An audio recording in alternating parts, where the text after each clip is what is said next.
And welcome back to The Count, where we are counting down the major stories of the week. I'm Heather Childers. We are moving on now to story number 6, BLM backlash. Well, politics will be kept out of the Tokyo Olympic Games this summer, as the International Olympic Committee has ruled that athletes who participate will not be allowed to wear Black Lives Matter apparel. Now, the IOC has done this for a long time. They've had this long-standing ban on demonstration or political, religious, or racial propaganda. Athletes cannot wear the clothing on the medal stand, playing field, or during the official ceremonies. Let's bring in our panel to talk a little bit more about this. Radio host at KDWN, Steve Sanchez, CEO at New Journey Pack, Autry Pruitt, and the host of This Is America with Rich Valdez. Rich Valdez, thank you all for joining us. We appreciate it tonight. So let's talk about what the Olympics has decided and announced. This isn't anything new, though, Rich. What do you think? Yeah, I agree. This isn't anything new. We saw this in Mexico City in 1968. You had Tommy Smith and Juan Carlos putting their fist in the air for Black Power. And they both ended up getting expelled from the Olympic team after a little bit of back and forth because they were going to expel the entire Olympic team. So, I mean, this is an old story that continues today, the racial tensions we have where people want to be heard and where people want to politicize what should be just a sporting event representing the United States. Yeah. Autry, what about that in trying to politicize sports events? Yes, it definitely goes on in this country. The curious thing is going to be this. Forget about the wearing of apparel. What about a kneel during an anthem? What about a fist in the air? What American athlete is going to continue the political protest during the Olympic sporting event? What American athlete is going to do that? I believe we're going to have one do that, and it's going to be another Colin Kaepernick in the making because they know they can make more money doing that than they can playing the sport. Yeah. How do you think that should be handled if, in fact, they do? They have to follow the consistent policy. So if they suspend or have removed people in the past, they should follow that exact same policy. I'm not an Olympic watcher, by the way. I don't watch sports anymore at all. So I'm out. Maybe college football championship. That's it. Yeah. Well, so Steve, I'll go to you. What do you think about the Olympics banning the Black Lives Matter apparel?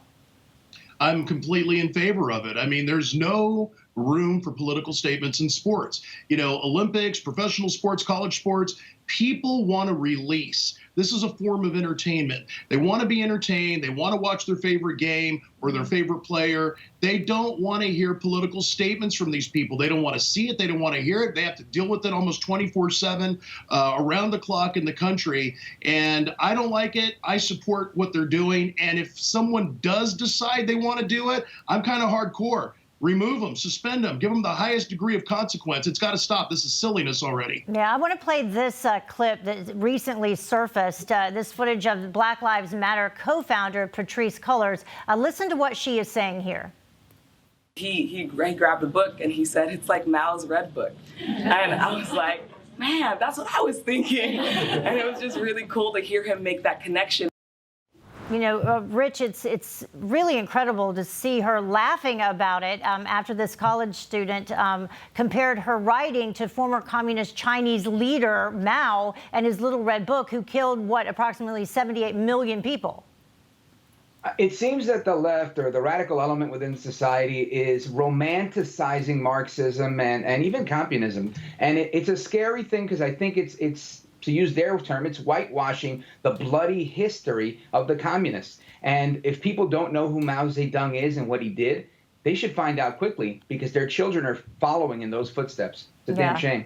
You know, Autry, Cullors is a self-described trained Marxist. She's been in the news recently after it was revealed that she actually has multiple million-dollar estates in predominantly white communities, but don't dare point this out to her, or the hypocrisy, perhaps, of living behind a gated community because she says it's racist and sexist.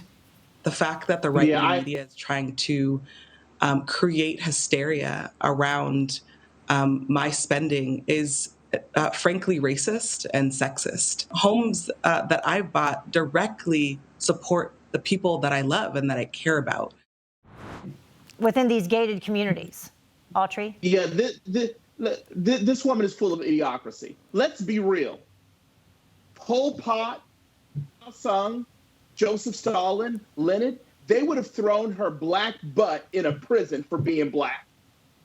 I don't know that many communists that were running around loving black leaders in sub-Saharan Africa, except so far as they could extract resources and money from them.